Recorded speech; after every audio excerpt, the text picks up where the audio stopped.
ರಾಮ ಲಕ್ಷ್ಮಣ ನಾಣ್ಯ ಅಂತ ನಂಬಿಸಿ ವಂಚನೆಗೆ ಪ್ರಯತ್ನ ಪಡಲಾಗ್ತಾ ಇತ್ತು. ಹಣ ಪಡೆದು ಪರಾರಿಗೆ ಯತ್ನಿಸಿದ ಯುವಕರಿಬ್ಬರಿಗೆ ಸರಿಯಾಗಿ ಗೂಸಾ ಬಿದ್ದಿದೆ. ಇದು ರಾಮ ಲಕ್ಷ್ಮಣ ನಾಣ್ಯ ಅಂತ ನಂಬಿಸಿ ವಂಚನೆ ಮಾಡೋದಕ್ಕೆ ಟ್ರೈ ಮಾಡ್ತಾ ಇದ್ರು. ಹಣ ಪಡ್ಕೊಂಡು ಎಸ್ಕೇಪ್ ಆಗೋದಕ್ಕೆ ನೋಡಿದಂತಹ ಇಬ್ಬರು ಯುವಕರಿಗೆ ಗೂಸಾ ಬಿದ್ದಿದೆ. ಹಳೆಯ ತಾಮ್ರದ ನಾಣ್ಯವನ್ನ ಕೊಟ್ಟು ಎಸ್ಕೇಪ್ ಆಗುವಾಗ ಏಟು ಬಿದ್ದಿದೆ. ಮಂಡ್ಯ ಜಿಲ್ಲೆ ನಾಗಮಂಗಲದ ಬಸ್ ನಿಲ್ದಾಣದ ಬಳಿ ನಡೆದಿರೋ ಘಟನೆ ಇದು. ಬೆಂಗಳೂರಿನ ವ್ಯಕ್ತಿಯೊಬ್ಬರಿಗೆ ವಂಚಿಸುವಾಗ ಯುವಕರು ಲಾಕ್ ಆಗಿದ್ದಾರೆ. ಜಾಲತಾಣದ ಮೂಲಕ ವ್ಯಕ್ತಿಯನ್ನ ಸಂಪರ್ಕಿಸಿ 1 ಲಕ್ಷ ಪಡ್ಕೊಂಡು ದೋಖಾ ಮಾಡಿತು.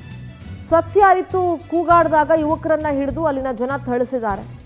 ಯಶವಂತ್ ಸುಧೀರ್ ಎಂಬ ಯುವಕರಿಗೆ ಗೂಸಾ ಬಿದ್ದಿದೆ. ಓರ್ವ ಎಸ್ಕೇಪ್ ಆಗಿದ್ದಾನೆ. ಇಬ್ಬರು ಯುವಕರನ್ನ ಪೊಲೀಸರ ವಶಕ್ಕೆ ನೀಡಿದ್ದಾರೆ ಜನರು.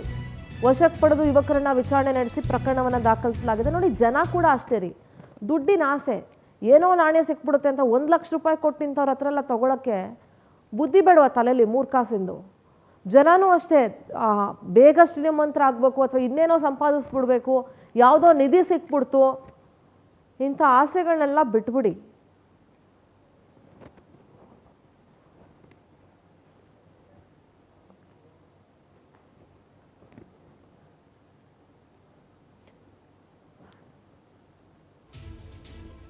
ನೋಡಿ, ಯಾವ ಥರ ಜನನೂ ಮೋಸ ಹೋಗ್ತಾ ಇದ್ದಾರೆ. ಮೋಸ ಮಾಡೋರು ಇದ್ದೇ ಇರ್ತಾರೆ.